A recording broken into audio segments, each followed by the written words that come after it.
Man, get in here, get in here, get in here. So y'all heard the Pope died.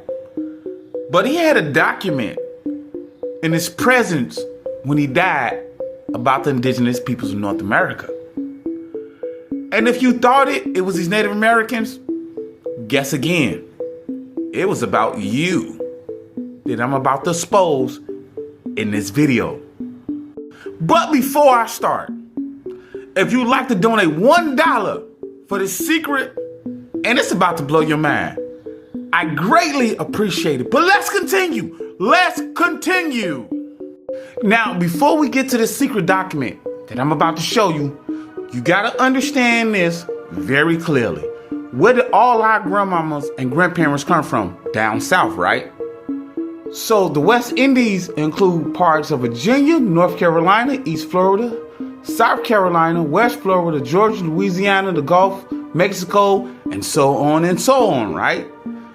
So on and so on, right? And if you see purple, you see it says Native American lands, okay? As you can see this very clearly. Now, this document is very important, but go ahead and take a screenshot. And it says, from 1537, which forbids the enslavement of the indigenous peoples of America, called the Indians of West and South. Right? West and the South. Okay? So, was you enslaved? Or did they trick you and made you believe you was enslaved?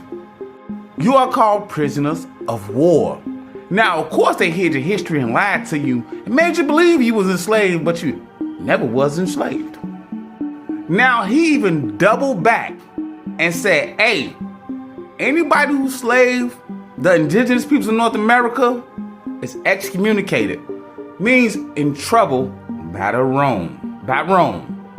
Now, to let you know he was talking about us and not these Native Americans, he already enslaved them. He put them all on reservations like, boy, forget you. It's these melanated peoples who you not finna enslave, which is us right here. Do Native Americans own property? Nope, they're on a reservation. We own property, freedom, and rights. But we are prisoners of war. That's all we are. We never was enslaved. If you was enslaved or your peoples was enslaved, type in the comments that pick one of your ancestors was enslaved. Type in the comments. I give you just one. Pick one. I bet you can't. I bet you can't. And I mean an ancestor, literally. Go ahead and find it. If you bad enough, go ahead and find one ancestor that was enslaved. And find one that came off the boats too. Find one of your ancestors. I bet you can't. I bet you can't. But write in the comments how many of your ancestors was enslaved or came off the boat. I bet you everybody picked 0.